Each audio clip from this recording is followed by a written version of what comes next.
Welcome back to Magical Task Force. Turmentic here, and I want to do a breakdown of the first part of the new Brilliant event, Fighting Forces, that starts this coming Tuesday, pretty much in 2 days. It runs from October 8th until October 14th. And it's pretty standard when it comes to Brilliant events. I know we didn't have one last year, probably due to WUFest happening at the beginning of the month to end of August. But this one looks pretty fun. It looks like it's actually going to be oddity based, just from what we've been able to gather. Got a full breakdown though for you, and we're going to go over all the different parts of the quest and exactly what you need to do in order to make the most of it. So the tagline is, the calamity has triggered fighting forces. Now you're going to be returning Death Eaters, like I said, oddities, things like that. So it should be pretty cool, a little different, like I said, than what we've normally been getting with Brilliant events, foundable-wise at least. There will be a free store pack. It will be 15 energy and 1 red spellbook, which is pretty awesome. Everybody wants those red books, and that's the cool thing about this Brilliant event is that those red books, you'll be getting some of them, not a ton, but you'll be getting a few actually from this. There are actually, you can get up to 3 of the red books from this event. You can also get 15 green books like normal. The interesting thing too is that they didn't give us a new location for the Brilliant event. For the Porkys, the 3K Porkys are going to take you to Borgin and Burks, which is cool because they've used that before. I mean, that's a normal Porky, but it's different because they didn't create a new location like they had before with the moving train or using the Forbidden Forest even. So, first part, let's go over the first part of it. There's 3 different tasks. The first one is use 1 tonic of trace detection. Pretty simple. If you haven't brewed one yet, I would go ahead and make that within the next 48 hours before the event starts. Then you're going to need to defeat 3 oddities, which shouldn't be that hard. Depends on what type of day it is and the weather, I guess. But specifically, if you go out looking around dusk or dawn the following morning, should be pretty easy to find those. Good thing about this starting in the afternoon is that you won't have to wait that long for dusk.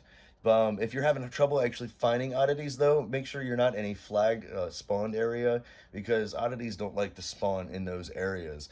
The last task is to defeat 3 brilliant Death Eaters. Now, that means, and it says defeat, then that means that there actually will be oddities. So I don't think, like I said, I don't think it will be that hard for you to actually do this, because it says defeat 3 brilliant Death Eaters. I'm assuming that that means that the brilliant Death Eater will be in the wild, which it will be, and that you'll have to fight it like an oddity. I will go back and say that I'm not sure if it will count as an actual oddity, but you do have to fight it. It'd be cool if it did, though, because boom, that's your first quest. Now, you actually get 2 green books, 1 spell book, and the Death Eater portrait lens once you finished part 1. Now, part 2.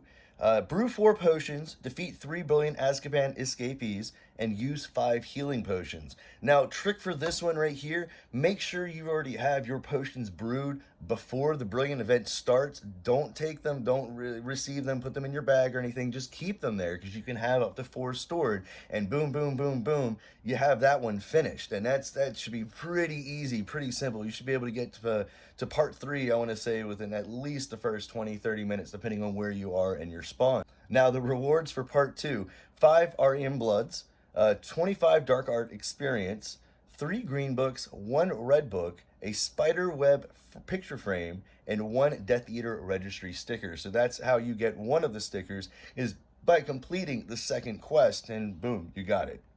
Now, for the third one, play 4 wizarding challenges.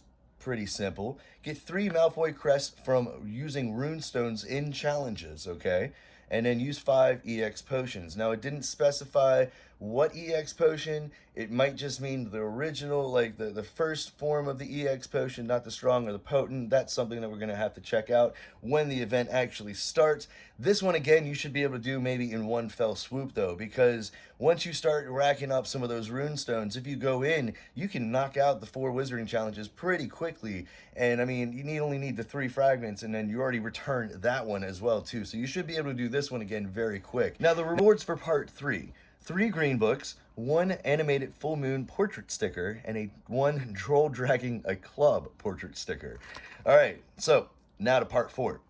Part 4, defeat 6 oddities. Now, I'm going to go back and give you the same advice I did for the first one about move around, use potentially dawn or dusk in order to find the oddities if you're having a hard time finding them. open one 3 kilometer port key. Now, I'm really glad, personally say, that they put this as the last one, because they've had open a port key for the most part every single Brilliant quest, but it's always been right in the middle. And that's usually the one that takes the longest because you have to actually walk the port key. And I'm glad it's on the last one, because I'm glad they didn't get rid of it, because it's a good thing to actually keep going in there to basically make people who have to walk around do these things trying to open up the port keys, because you need to anyways in order to actually return all of the fragments. But I'm really glad they put it on the last one, because that way you can get all the way to the last one and then you can focus on all of your port keys. So the last quest of part 4 is return 4 dark art traces. Now, it could be any traces. It doesn't have to be anything specific or brilliant. Now, the rewards for it: 1 animated Devil's Snare portrait frame, 5 green books, 1 red book, and 1 Azkaban prisoner number registry sticker. So those are the 2 that you actually need to finish the quest line in order to get. It's the Death Eater's Mask and the Azkaban prisoner's number. Now, the Brilliant Death Eater and the Brilliant Azkaban Escapee will be in the wild, so you should be able to find those no problem. And then, again, the Malfoy family crest you find inside of fortresses, and the Brilliant Ollivander in chains you get through the port keys. Now, I will give you a little bit of advice. If you don't have to, in my opinion, worry that much about the port keys right off the bat. You do need to open up the one for the quest, but the port keys will give you the fragments, especially the port keys from week 1, I should say, will give you the fragments for that after the week is over. So if you don't open up all those port keys, that's fine. Just make sure that you open them before part 2 starts, like a week and a half later, because they won't give you part 2. You'll have to re-walk new 3-kilometer port keys. Now, the other cool thing that they switched up last time they did a Brilliant event was that all of the wild spawns that you'll see, like the Brilliant Death Eater and the Brilliant Azkaban Escapee, they will show back up week 2. So don't flip out or get upset if you can't return all of them for some whatever reason. They will come back. The only ones, in my opinion, that you really need to worry about getting are the ones from the runestones, because if you don't do the fortress challenges and you don't get them from the runestones, you'll be given part 2 in the second week. So that's the one that's a little iffy. Again, you need to make sure that you conserve some of your runestones. Don't use all of them during part 1, because those are the same runestones that you will use during part 2 to get the other piece that you need for this Brilliant registry. All right, so to recap, make sure you get rid of all of your port keys that you have currently right now. Pick up at least 5 of the Brilliant 3-kilometer port keys that you'll need. You don't have to worry about walking them that week during the event, but you need to have them finished before part 2 starts. Next, you need to have some potions brewing so that when the actual event starts on Tuesday, you can have 4 already finished, so you can just go boom, boom, boom, boom, boom to collect all 4 potions for part 2 of the quest line. Super easy. Also, make sure that you have a tonic of trace detection, because you'll need that for part 1 of the quest line in order to actually just get the ball rolling. Make sure you already have it. You can buy one from the shop if you really want to, but if you have the ingredients, you have a good day and a half, 2 days in order to brew it before the event actually starts. My name is Turmentic, though. Thanks for checking out the video. I hope this helps you get prepped and ready for the Brilliant event that will actually be starting, like I said, in a couple of days. I'll do a part 2 video as we get closer to part 2.